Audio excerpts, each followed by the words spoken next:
Assalamualaikum dan selamat sejahtera.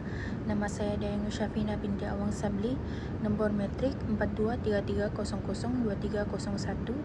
Hari ini saya ingin membentangkan berkenaan sekolah swasta di Malaysia pilihan saya, iaitu Sekolah Ilmu dan Budi atau lebih dikenali sebagai Setiabudi. Ini adalah ahli kumpulan saya yang terdiri daripada saya sendiri, Dayang Syafina binti Awang Sabli, Nur Zawil Husna binti Nur Azan, Nur Hasya Kisnina binti Muhammad Rafiq, Nur Sabrina Safia binti Muhammad Sabri, Nurul Fariha Atira binti Abdullah, dan Siti Nur Faika binti Muhammad Fadli.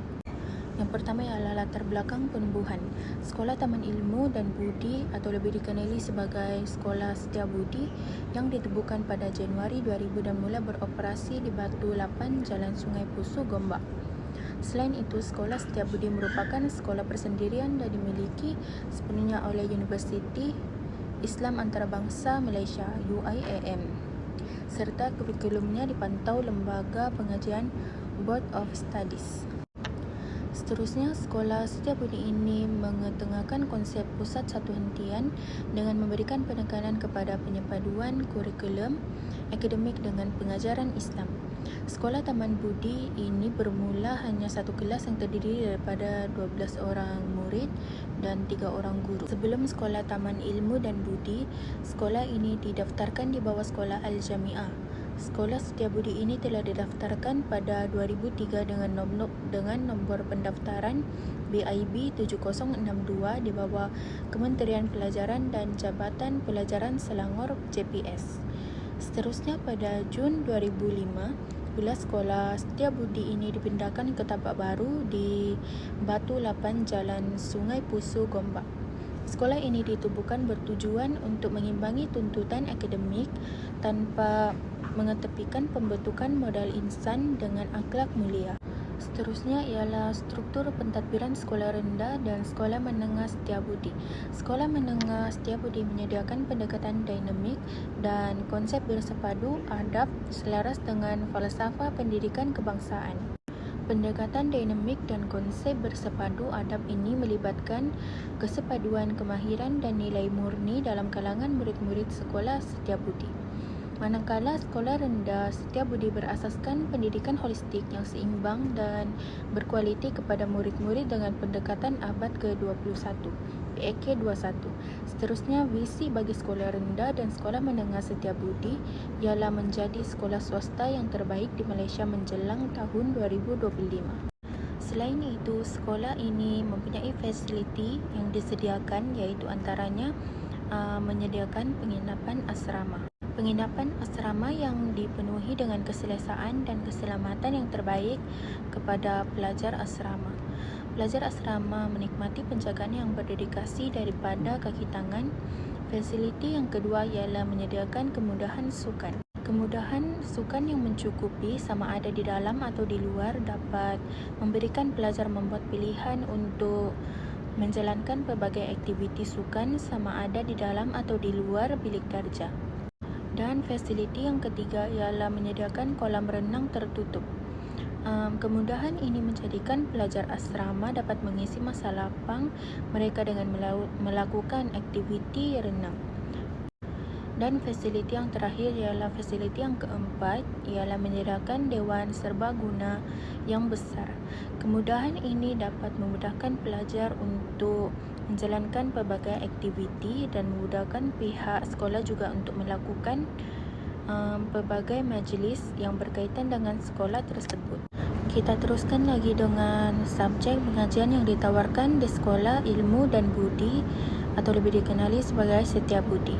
Terdapat dua peringkat, iaitu sekolah rendah dan sekolah menengah. Di sekolah rendah terdapat subjek bahasa Melayu, bahasa Inggeris, matematik, sains, reka bentuk dan teknologi, teknologi maklumat dan komunikasi, sejarah dan pendidikan Islam. Manakala untuk darjah 5 dan 6 mempunyai subjek khas, iaitu pendidikan jasmani, pendidikan kesihatan dan pendidikan seni visual. Seterusnya untuk sekolah menengah, terdapat dua peringkat menengah, iaitu menengah rendah 1, 2 dan 3, dan menengah atas 4 dan 5. Terdapat 3 aliran subjek pada menengah bawah iaitu subjek teras, subjek tambahan dan subjek wajib. Terdapat 6 subjek pada subjek teras iaitu Bahasa Melayu, Bahasa Inggeris, Pengajian Islam, Matematik, Sains dan Sejarah. Akhir sekali, subjek wajib mempunyai 4 subjek iaitu Pendidikan Jasmani dan Kesihatan, Geografi, Teknologi dan Reka Bentuk, Asas Sains Komputer dan Pendidikan Seni Visual. Sekolah menengah pula terdapat 2 pakej iaitu pakej STEM dan pakej Sastera dan Kemanusiaan. Untuk pakej STEM, terdapat 4 aliran iaitu Sains Tulen dan Pengajian Islam, Sains Tulen dan Efektif Sastera, Ikhtisas dan Kemanusiaan, dan Sains Gunaan dan Teknologi.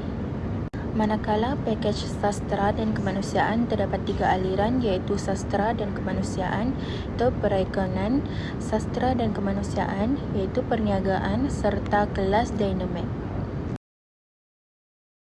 Kita teruskan lagi dengan yuran pengajian bagi sekolah setiabudi. Yuran pendaftaran yang dikenakan bagi sekolah rendah dan sekolah menengah adalah RM1,000 yang hanya dipakai untuk pendaftaran pada kali pertama. Manakala bagi deposit pula adalah berbeza antara sekolah rendah dan sekolah menengah. Deposit bagi sekolah rendah ialah RM1,950 hingga RM2,100. Bagi sekolah menengah pula deposit bermula RM2,280 hingga RM2,790. Deposit ini bakal dipulangkan. Untuk yuran tahunan pula, anak-anak sekolah rendah perlu membayar RM550 dan sekolah menengah pula membayar RM600. Seterusnya adalah yuran utama iaitu yuran pengajian yang merangkumi setahun pembelajaran di sekolah setiabudi. Sekolah rendah perlu membayar RM7,800 hingga RM8,400 dan sekolah menengah pula perlu membayar RM9,120 hingga mencecah RM11,160. Yuran makan juga perlu dibayar oleh ibu bapa yang mempunyai anak di tahun 1 sahaja. Yuran makan ini merangkumi setahun yang berjumlah RM1,200. Di sekolah setiabudi juga terdapat loker. Ini adalah pilihan kepada pelajar sama ada mau menggunakannya ataupun tidak menggunakannya. Yuran loker yang dibayar adalah deposit RM100 dan yuran tahunan ialah RM100. Yang terakhir ialah PIBG dan majalah. Kedua-duanya hanya perlu dibayar sebanyak RM110. Terdapat banyak fakta menarik yang ada di Sekolah Taman Ilmu dan Budi ini. Ada satu fakta yang menarik perhatian saya yang ingin saya kongsikan pada hari ini, iaitu penyanyi dan penulis lagu yang bernama Ismail Izani bin Zainal Nazri atau lebih dikenali sebagai Ismail Izani. Ismail Izani pernah mendapat pendidikan rendah dan pendidikan menengah di Sekolah Taman Setiabudi ini. Beliau pernah menyertai kelab nasyid di sekolah tersebut sekitar tahun 2016 yang membawa beliau kepada permulaan dalam bidang nyanyian. Untuk pengetahuan, Sekolah Taman Ilmu dan Budi ini telah memberi banyak sumbangan kepada sistem pendidikan di Malaysia. Antaranya, Sekolah Taman Ilmu dan Budi ini seringkali menjadi model dalam pendekatan pendidikan yang holistik dan inovasi. Sebagai contoh, sekolah ini banyak melakukan pembaharuan dari segi cara mengajar dan juga bilik darjah yang lebih menarik dan menyeronokkan kepada murid-murid agar mereka lebih tertarik untuk ke sekolah.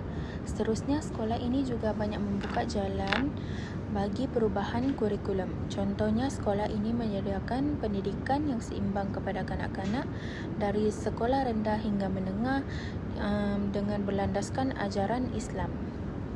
Akhir sekali, Sekolah Taman Ilmu dan Budi ini menjadi pusat bagi pengembangan guru maupun pendidikan. Sebagai contoh, sekolah ini sering mengambil dan mengalu-alukan kemasukan guru ataupun pendidik bagi mendidik murid-murid di peringkat sekolah rendah ataupun di menengah. Sekian pembentangan saya pada hari ini. Dapat disimpulkan bahawa Sekolah Taman Ilmu dan Budi atau lebih dikenali sebagai Setiabudi ini mempunyai banyak fasiliti yang tidak terdapat di sekolah lain. Malahan yuran yang diletakkan adalah amat berpatutan. Pelbagai juga fakta yang menarik dapat ditemui di sekolah Taman Ilmu dan Budi ini. Berkesanan, sekolah Setia Budi juga menunjukkan prestasi yang baik yang terdapat ramai graduan daripada sekolah ini yang mencapai kejayaan pada hari ini. Sekian, terima kasih.